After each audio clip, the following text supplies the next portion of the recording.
All right. I think most of our attendees have joined. So hello, everyone, and congratulations on your acceptance to Stony Brook University. I'm Nicole Sampson, Dean of the College of Arts and Sciences at Stony Brook. And I'd like to thank you for spending the next 60 minutes or so with us to learn about opportunities you'll have as a Seawolf here at Stony Brook.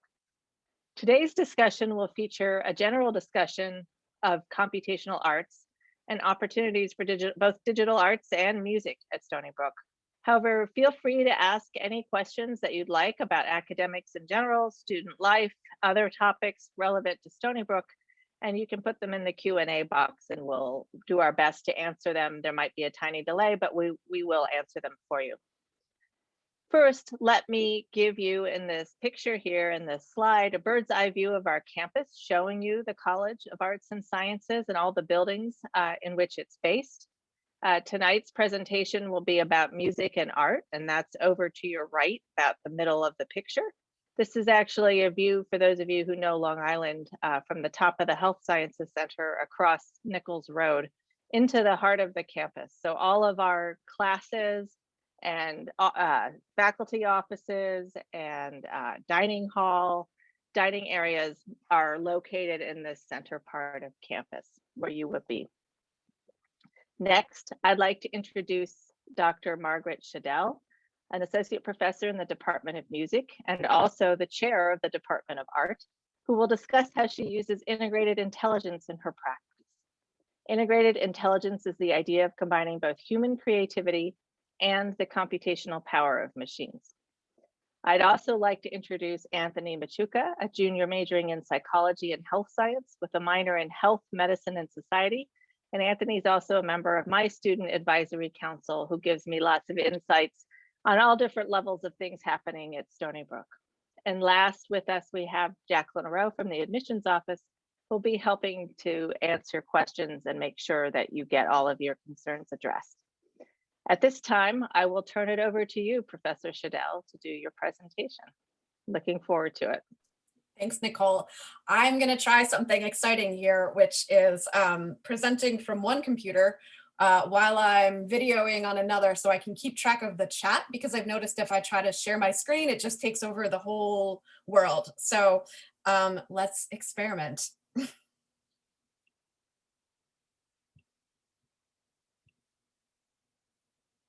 Oh, okay. So you see that window now. That's exciting. This is thrilling. Amazing. I've done it. All right. So as Dean Sampson said, I'm going to talk to you a bit about computational arts tonight. And as she also said, I'm the chair of art and also an associate professor of music and digital media at Stony Brook. I foremost consider myself a composer and then a cellist, then a programmer, like actually programming code. And I am also a reluctant author because I get very angry at people who write about digital media who don't really understand programming or technology. So I sort of had to correct people, and that's become part of my life. I'm also core faculty in the Institute for Advanced Computational Science. And this is a place on campus where multidisciplinary people get together who use computation as a core of their practice. So a lot of computer science is about doing the newest and greatest computer science thing. And some people like myself don't need the newest and greatest computer science thing. I need to apply something that a computer scientist already did to my own practice. So that's sort of the place where people use applied computational science instead of researching new methods of computational science. I actually have a bachelor's in computer music and a master's in computer music. And then my DMA, which is kind of like a PhD, is in music composition. And then I have sort of minors in electronic music and also arts administration. So I really like putting on performances, concerts, curating art shows. It's part of the whole DNA of what I like doing. And I mainly use programs that you may or may not have heard of: Max, Ableton Live, Resolume, Unity, and then other people's Python scripts to create interactive, immersive environments. And I often collaborate with other musicians, visual artists, dancers, theater directors, and since coming to Stony Brook, a lot more doctors and scientists, which has been really cool. So if you can put in the chat what you see in this image. And I can zoom in a little bit. Does it look techy? Does it look pixelated? Do you see lines or shapes? Very good. It looks like an image projected onto fabric. Nice. It's an image and it's actually projected onto screens like from Home Depot that you would put in your window. And this has all been generated by data. So when I say data, I do not mean the android from Star Trek. Oh my gosh, my husband would kill me. I'm talking about numbers and spreadsheets of numbers. This is how computers understand information, right? It's a series of zeros and ones, and we as artists need to figure out how to integrate our intelligence with these numbers. So we had this idea in my arts collective, and that slide is not showing up for no apparent reason, to pitch a VR experience based on data to O'Reilly Media. Has anybody seen these books with like the animals on them? They're really fun. They run a security conference and we were like, oh, cool. So we said we can create an immersive virtual reality experience with an external sculpture for, you know, X amount of dollars. And O'Reilly said, okay, we're gonna pitch this to some of the people that present at our security conference. And we're like, but you're O'Reilly, can't you just pay us? But they didn't want to do that. So they got funding from this hacker conference called ShmooCon.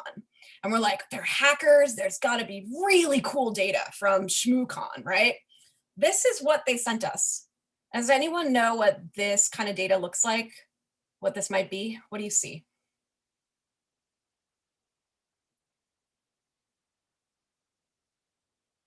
I'll give you a hint.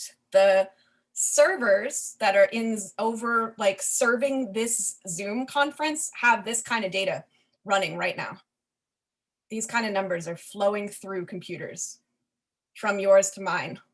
Cloud data, yeah, it's IP data. This is the data how our computers are talking to each other. So this hacker conference, I guess the most exciting thing about this hacker conference is that it literally sells out in under 10 seconds. They open the ticket sales and it gets bombarded with people trying to get tickets. And there's, if you can hack your way into the conference illegally, they will give you a free ticket for 2 years. So the whole experience of trying to get a ticket is also involved with hacking. So what they gave us was the most boring set of data in the world. It was an IP log of the people trying to get a ticket, but to them, this was the exciting data that they had, all right? So the kind of cool thing about that is there is a time element to this data. It's only 10 seconds long, but it has 134 some thousand lines of code. And this includes a timestamp. As I said, it includes time, the IP address of the user, the event and the event description. What's kind of cool about the event description is there were 16 events, and in my world with MIDI, there are 16 MIDI channels. So we thought this is maybe could be construed like a race, and you could like pick someone's IP data to sort of ride in a race. And then we got real bored with riding this like linear race, so we decided to make it a circle. We didn't choose all the 10,000 participants who's had individual IP addresses. We chose randomly, and then we chose specific outlier cases. Okay, so this was this playable race where you can select an IP to like ride, and you can also switch over like during it. If you see somebody else's dot growing faster on your left, you can switch over. And then we used height data. And again, it's not showing up. It was on my screen. Keynote and Zoom sometimes have unhappiness together, but that there are 4 stages to getting a ticket to ShmooCon. And so we used the time at each data point to impact the elevation.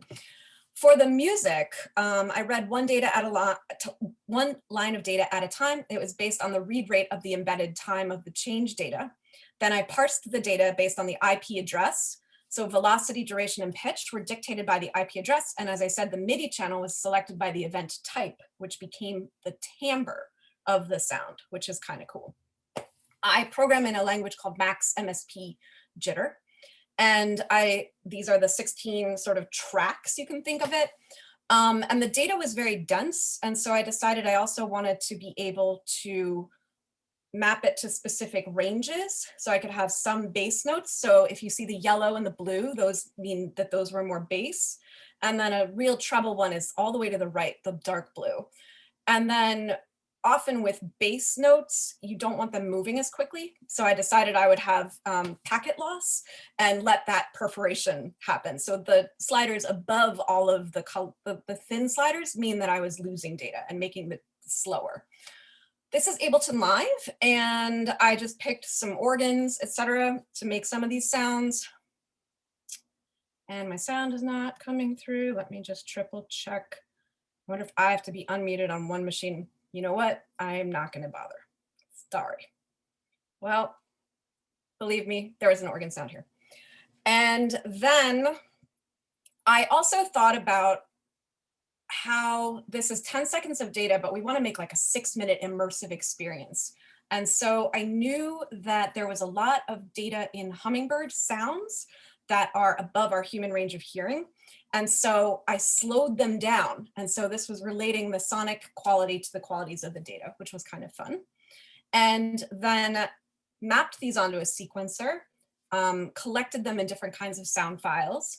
And then this became the soundtrack for basses, crashes, dancing, noise, oddball sounds, and rhythms. And so some pre-recorded sounds and the sounds of these hummingbirds became the soundtrack that was completely made and triggered by the data that we had collected. Those of you that are familiar with piano roll notation, this looks bonkers, and it sounded bonkers, and it was great. So I also, for getting a ticket, there was a celebratory drumming session. So we actually have a West African drumming ensemble on site, and I was able to record some of them and augment it with a sample pack. And I also used the sound of a glass harmonica to sort of evoke moving over a landscape. And this, if the video will play, so in VR you get 2 screens. The gold pearl is the one that you're riding. All the other ones are other IP addresses. That landscape is generated by the data, but then sort of texturized randomly. And you are on one of those balls. And again, Ableton is, oh, here we go, zoom. So you start in the water, you go up this mountain, and then you're like looking for this lacuna, which is a center. And so you see all the paths of the various people trying to get to the center to get that all important ticket. And it was really fun. At ShmooCon, we actually gave people pop rocks when they were coming down the mountain. In VR, it's a very immersive experience, and you would see them, like you would know that they were getting to that point. And so we'd be like, pop the pop rocks when you're going down the mountain. So the thing with VR, it's not very exciting for the people who aren't in VR. And so there's like a line of people and they're just waiting to get into your helmet. And so we wanted to make sure that there was an external element. So this is literally screen from Home Depot made into a shape that we projected on. And you could sort of spy on people. You could see which path they were taking because it would be yellow. So you would know if someone was moving quickly through the experience or not. And it was just this beautiful extra element. And I also piped some of the sound out. So while you were waiting, you were also sort of getting a feel for the piece. I also do a lot of sonification, which is turning data into sound for scientists. And that process involves having a sample. It has a certain structure. You do X-ray scattering. And this is where math comes in, right? I take the integral of 2 pi d over the angle and I change that to the integral of frequency over time. This becomes sound and ideally lets you have some sort of insight. So the interesting thing about scattering data is there isn't a time component, unlike the data from ShmooCon. So here I scan over the data sort of radially in order to get a sound component. Then for this piece, the external sculptural component was actually 3D prints of the nanomaterials that you would hold in your hand. And the VR experience, those little sculptures would become the size of buildings. And we were able to present both of these experiences at the Library of Congress. This is not photoshopped. We literally got to go to the Library of Congress and show this as an example of how artists and scientists can work with data to make really immersive experiences. And that was super fun. I'm gonna end with a quote, which is that our society is run by code, and the people who write that code are overwhelmingly white men with computer science degrees. What would happen to our culture if the majority of artists harnessed coding as one of their many tools? Think about code's obvious historical analog, the written word. At first, it was the purview of monks and priests and used as weapons of power and oppression, but then came the poets. Incorporating code as an artistic practice is one step towards a better society. And that's Kaylee Lane Eaton, and she's going to be coming to my class and giving a talk about equity and sort of the digital media world. So at Stony Brook, there's a couple of opportunities that you can take advantage of. There is a music technology major that I started, where you will learn all the terms that I sort of threw at you a little bit tonight, like MIDI and EQ.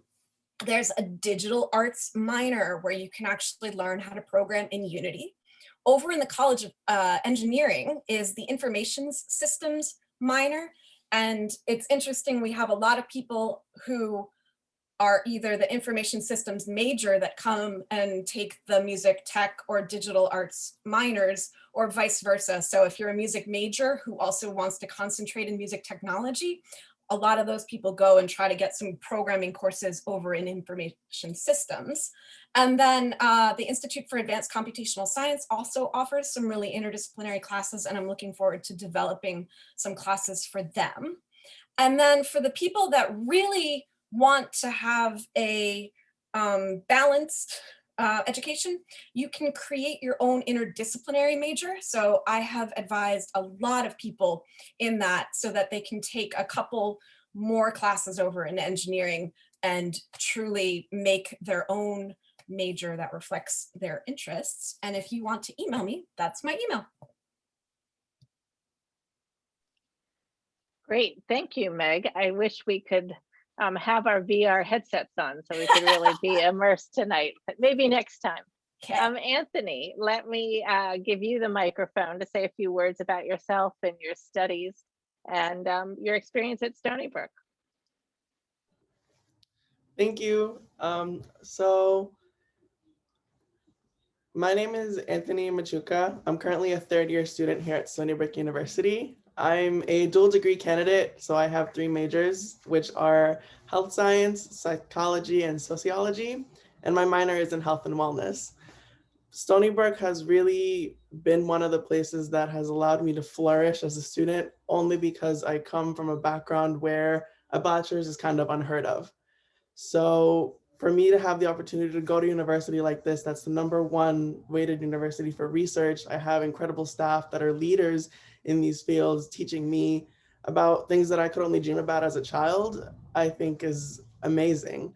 As I heard the presentation from Professor Margaret, I couldn't help but get excited because I knew some of these terms and I could sit there and I could understand, and I kind of understood her frustration about it not showing a little bit, only because I know how cool some of these things can be. Personally, I am employed at the Research and Rehabilitation Lab, and there I'm working on a study that also blends medicine with art.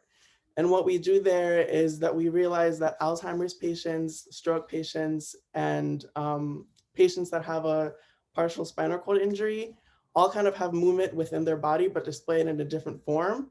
So we use neural beats and motion capture to see that motion on a floor that can capture their weight. So we project this around the room and it kind of shows this odd dance that goes on within our bodies at different capacities. So that's just incredible to see at my level of study here.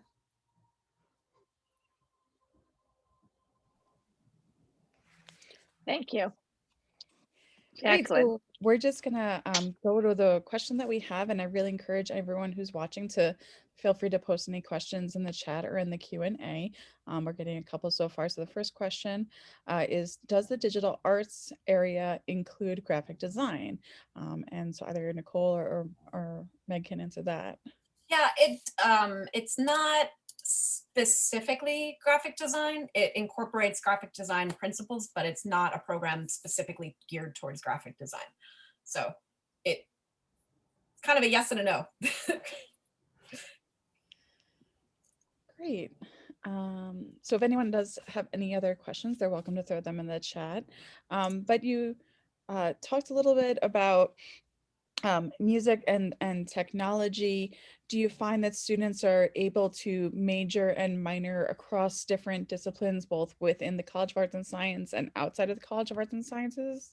Yep, I've really designed the curriculum so we start not even assuming that people know how to use a mouse, and then get in 4 years if you do all the classes, and you can even take one of my graduate classes.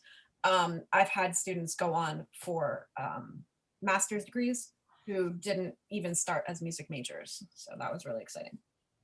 Anthony, I want to talk to you and figure out how to go see what you're doing, because I think we have a lot of connections. No, yeah, I would definitely like to continue the conversation forward. I know for most of the students here or the attendants, people at the conference, this is my first time meeting Professor Margaret. And again, it's another opportunity of Stony Brook kind of opening these doors and building connections between student and professors.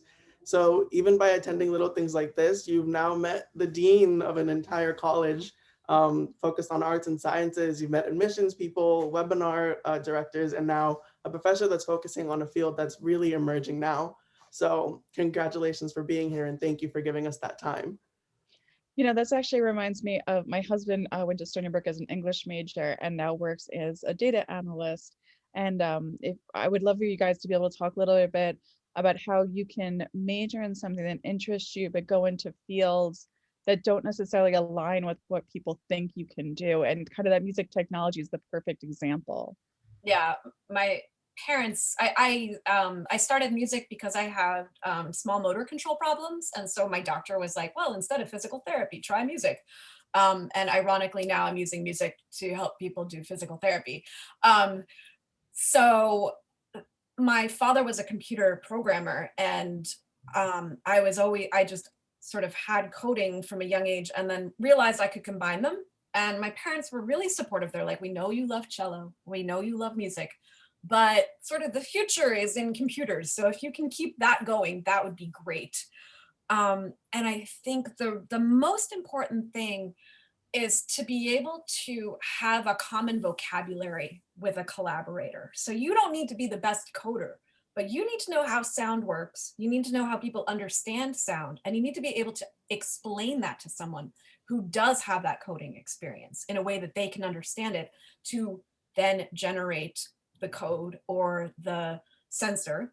Then you need to be able to really thoughtfully evaluate what that code and that sensor are doing and adjust parameters. So having that sort of ability to logic your art in a way, I think will open so many doors for you. And just to come back to something Jacqueline mentioned, her husband as an English major being a data analyst, I think it's really important to realize where did that data come from, right? What are the sources of our data? A lot of it is language. A lot of it is human behavioral data. And so having the subject matter experts there who can both understand what the data are and what the limitations of the data are, as well as analyze them, can provide a really powerful combination for those types of careers. Yeah. And some of it is just that basic verbal and written communication skills, being able to answer and talk to people and find out what are their needs and how can you provide the information that's best going to benefit them. This is a great question for you, Anthony. What is your favorite Stony Brook tradition and why? Bonus if it's tied to the College of Arts and Sciences. So there's definitely a bunch that I've kind of attended to while I've been at Stony Brook. I think one of my favorite ones, not necessarily tied to the College of Art and Sciences, would have to be the either the film festival or Strawberry Fest, just because you really do see the entire student body kind of come together. And we all kind of come out, and even if we're not really like sure what's going on, we just kind of explore. And you get to see everyone's creativity come out a little with all of these events that happen on campus. So for Strawberry Fest specifically, I know we've had like odd like jams and stuff like that. So there's these physical kind of stimulators, but we also have someone that came out with a like technological thing using a strawberry to power something and using the acids in it. So like all these things that you kind of wouldn't think about when it comes to like a Strawberry Fest, you're exposed to them. So music by tapping a strawberry using a MIDI controller, like that's awesome. And it happens at these wild events that you wouldn't really think of, or you wouldn't really know what's there. Also, the strawberries are really good on Long Island. Yeah. Have you been to any of the events, Nicole or Meg? What's the one with the ducks and the Oh, or Stock with the duck race. The duck race, yeah, and the build your own boat. That I always try to go see that. That's another combination of like the artistry of designing the visual display of your boat with like making sure it doesn't sink. Yes. For those who don't know, this is the Roth Pond Regatta, and it's a pretty gross body of water, but they put clean water in it before. What are the rules? Cardboard and duct tape, Cardboard I and think, duct tape. are the rules. Too, yeah. Yes, cardboard, duct tape, and paint, the only thing you can use. Whenever I give information sessions, I always talk about, I was like, oh, Roth Pond and Regatta, it's great. That water's gross, and yet people jump in every year for a free t-shirt that they're literally handing out. So like, you don't actually have to jump in the water. And yet they do. But that is actually also a great tie, because then you have scientists and people from our SOMAS majors testing the water for the different algae and things like that. The nice thing about the university is everything is tied to the students, not only at the graduate level, but the undergraduate level. And that can kind of tie to this is the students get involved with research, even at the undergraduate level. And so have you guys been able to participate in any research, or have your students do things at that undergraduate level, present at Eureka or anything?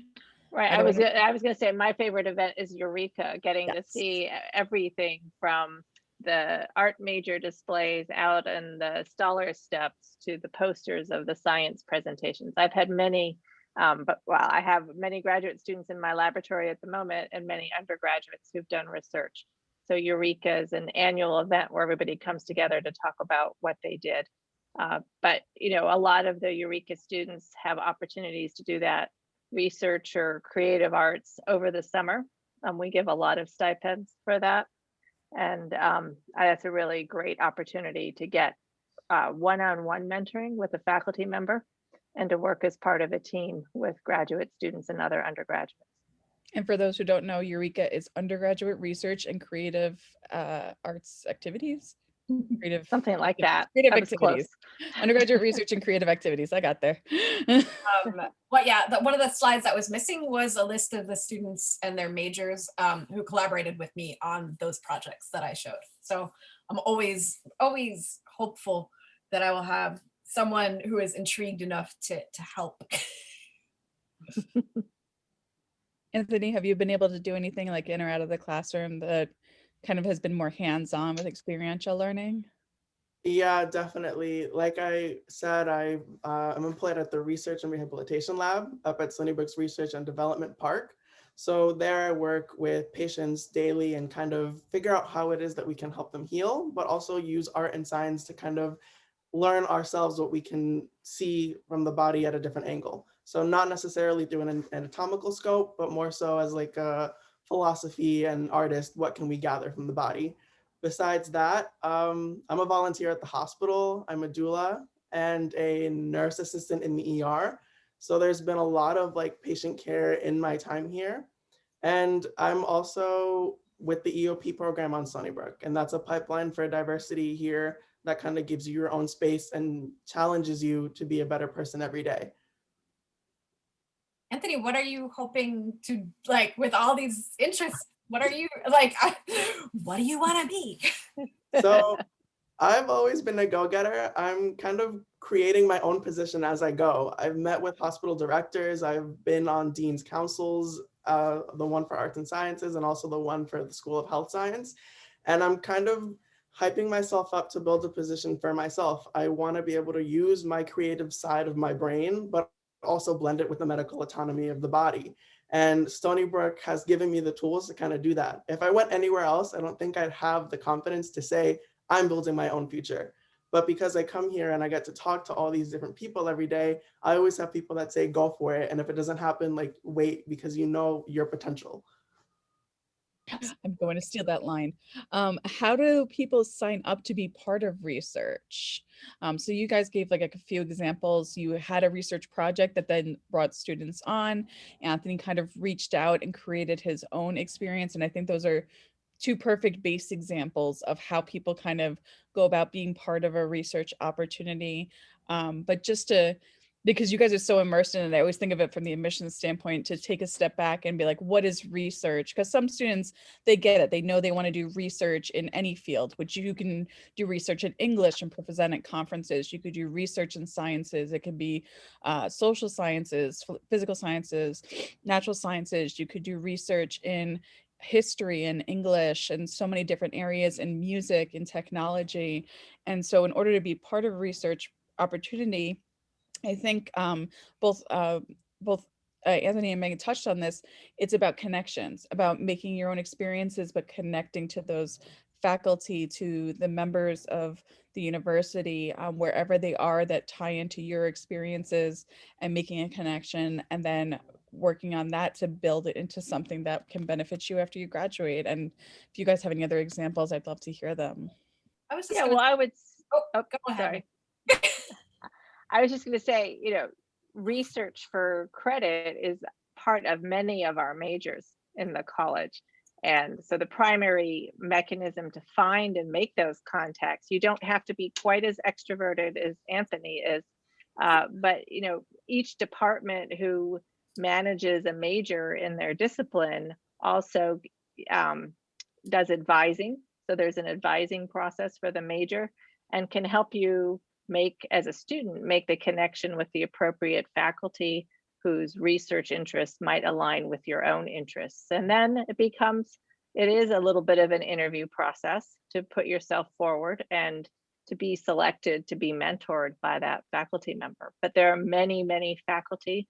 And I would say one of the great things, many of our students are in the health sciences like Anthony, and because we have the hospital on campus, as well as a lot of clinical researchers, the number of research opportunities available in those science labs is enormous for all of our biology majors, because we have the medical side of campus. So that's a real advantage too. And in biology, there's actually a research preparation course that takes students through, how do you do that interview? How do you find a lab to work in? What are the expectations? So you don't have to know what it's about before you get into it. So a term that I only learned like 3 years ago was an R1 university. And that means that every single professor at Stony Brook is expected to be doing research. So if they have a rank, if it's someone that is assistant, associate, or full, those people actually are getting paid to do research. And in my case, that is composing music, but then I also have this integrated practice. So pretty much anytime you have a class with a professor who is at that rank, they also have a research practice. And if you love their class, then you can say, I really loved your class, and could you tell me more about your research? And then if you're interested in their research, there might be some opportunities. And that's the best way to do it. Yeah, if I could add anything, it's just to really reach out to a professor that you feel comfortable with. It doesn't matter what the course can be. There's always like room for a conversation there. I know I was in a Spanish course, and I told the professor I had at the time that I was interested in doing research, but I didn't really know how it could be applied to language.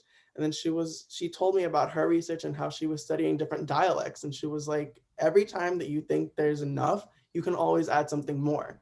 So having this interdisciplinary student that kind of comes in from a psychology world or a medical world into now Spanish, it's like, what perspective do you have that's different from all the literary and historians in the Spanish world?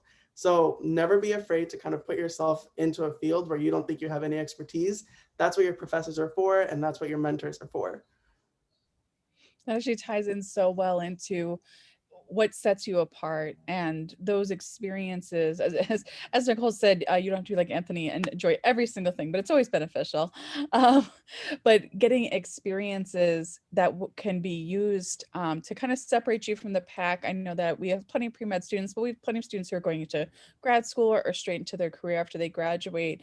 And your major is only one component of the experience that you get at Stony Brook that will set you apart. It is the experiences and the things that you can bring to it that really kind of set you apart. I know that I was a mentor to a student who was really excited to go to med school.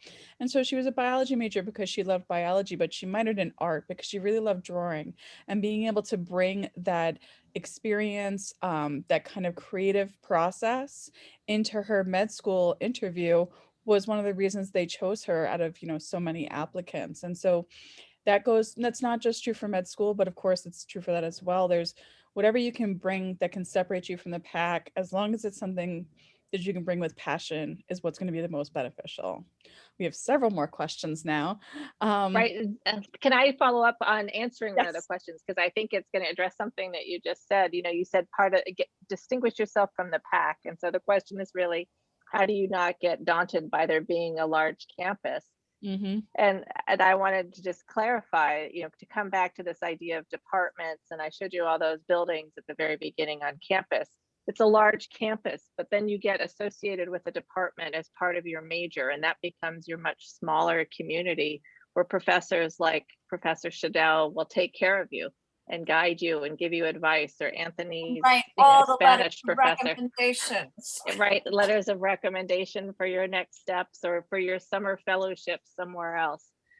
So that, it gets broken down into these smaller entities where you find a community, or maybe you find a community in the Institute for Advanced Computational Study because that's where you hang out. So there are many different avenues there.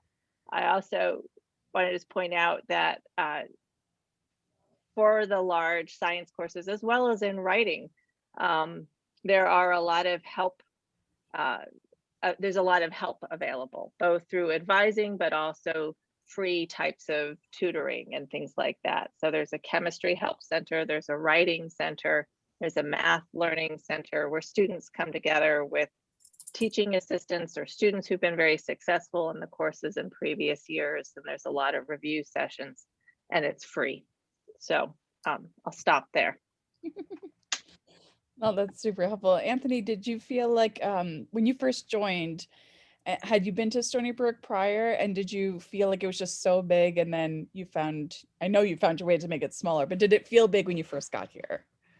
Yeah, definitely. So I'm kind of unique where I came through Stony Brook through this EOP pipeline. And one of the requirements is a 5-week summer academy here where 100 students are kind of brought on campus, and you get to sit in the lecture halls and kind of learn as if it were the fall semester. So I had my exposure during the summer, and when I came in on campus on the fall, everything kind of felt familiar. So I wasn't as lost as everyone else, but it still was a tremendous campus to kind of figure out where to go. And that's okay. I felt like all of the upperclassmen, if I asked them where this was, they were more than happy to point me in the right direction. So you kind of build friendships along with this little path of confusion that you're on for the first few weeks. Oh man, the Stoller building, which is where music and art and theater are, they connect in the basement and they connect on the first floor and the fourth floor. And if you're in the basement, you have no way of knowing where you are. And I think it took 3 years for me to actually understand my own building, much less the campus.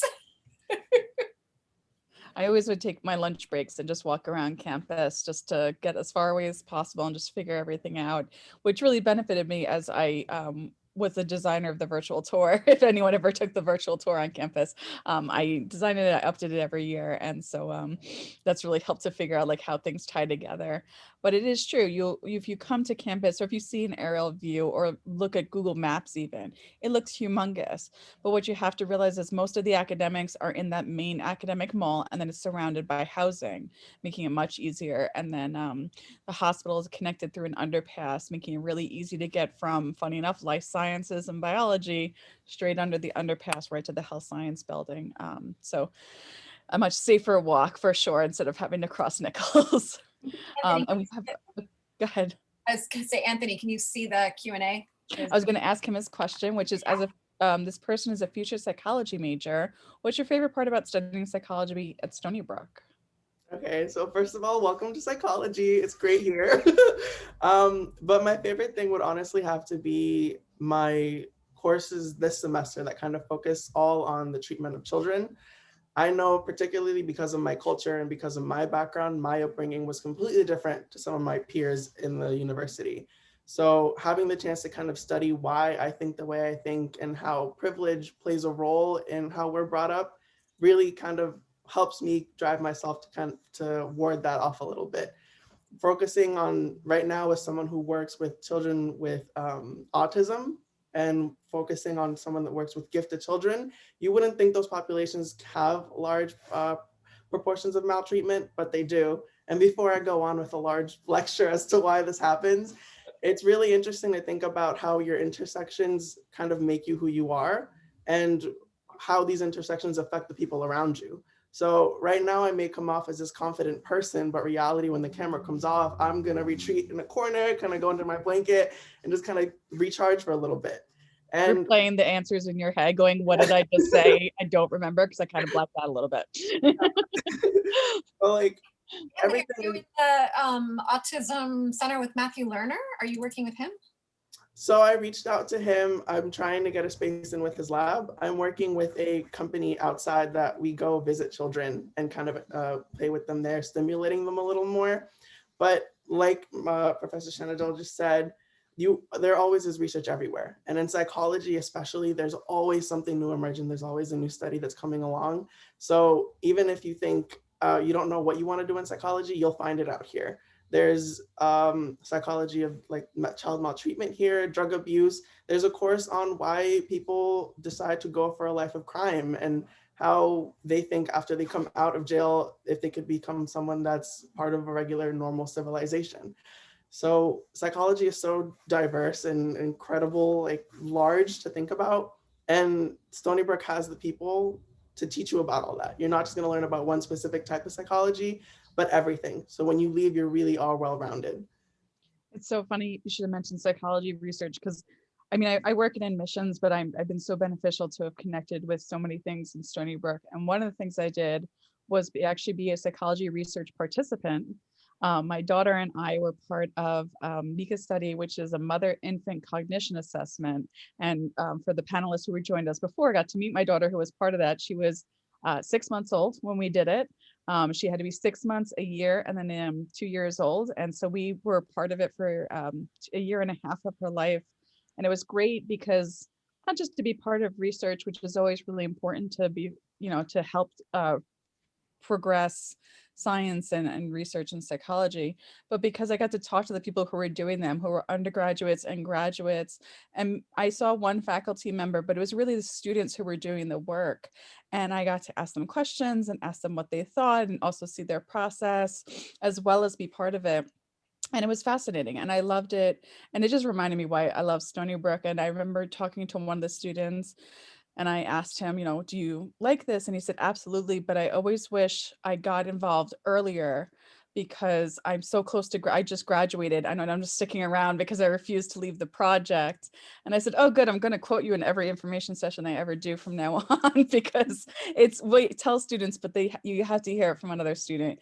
Getting involved with research in your sophomore year is always better than waiting until the end of your senior year because you think you need that experience. You can get so much experience outside the classroom through multiple research opportunities. But it was so great to work with the psychology department and really see how hands-on they were, and that research was not limited. You know, we say that research is not limited to the sciences, but we really mean it here as well. Wow. So 2 more questions.